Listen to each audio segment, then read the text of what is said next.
大家好，歡迎收睇 Jessie Cat 澳洲生活。今日我哋嚟到一個平時比較少嚟嘅區呢，又經過一間 Aldi 超市啦。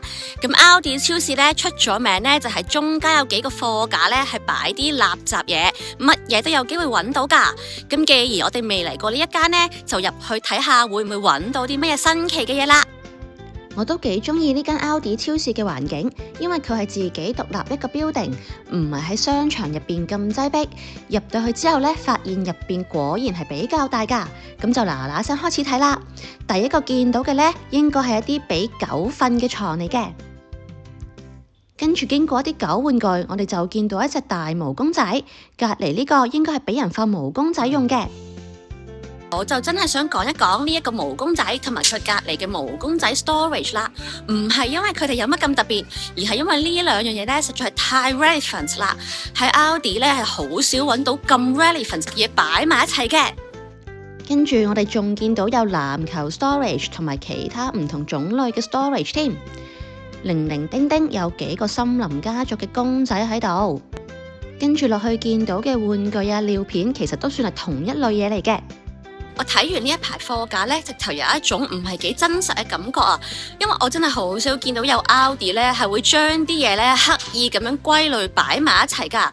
通常一樣嘢呢同隔離嗰樣嘢呢係完全冇關係嘅。喺呢一堆毛巾同埋廚房地墊隔離呢，就係柔順劑、洗衣粉等等。跟住又變返廚房用品啦，係一啲用嚟俾人放餐具嘅嘢。暫時咁睇呢一批雜貨，廚房用品都佔幾多喎？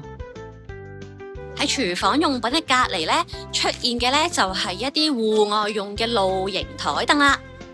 跟住我哋除咗見到珊瑚絨毛氈，仲見到一啲細路仔嘅雨褸同埋雨鞋添。雨褸同水鞋呢，繼續都係兩樣好關事嘅嘢嚟嘅。我哋睇到而家都淨係睇咗1/3。喺 Aldi 超市真係可以消磨好多時間。跟住落去，我見到一 set 呢，我本身以為係茶壺嘅嘢，原來係紅酒用㗎。而呢啲毛神神嘅呢，應該就係暖手袋啦。而我自己覺得呢，喺西澳洲嘅冬天呢，實在係未有需要用到呢一種咁嘅暖手袋嘅。啫嚟講15蚊一把，又有啲貴喎。跟住隔離嘅嘢仲貴，原來係一個吸塵機。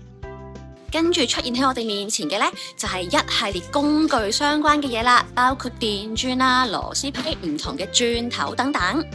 咁嚟到呢度呢，我就睇得出啦，呢一間 Aldi 呢，其實佢賣嘅嘢仍然係非常冷門㗎。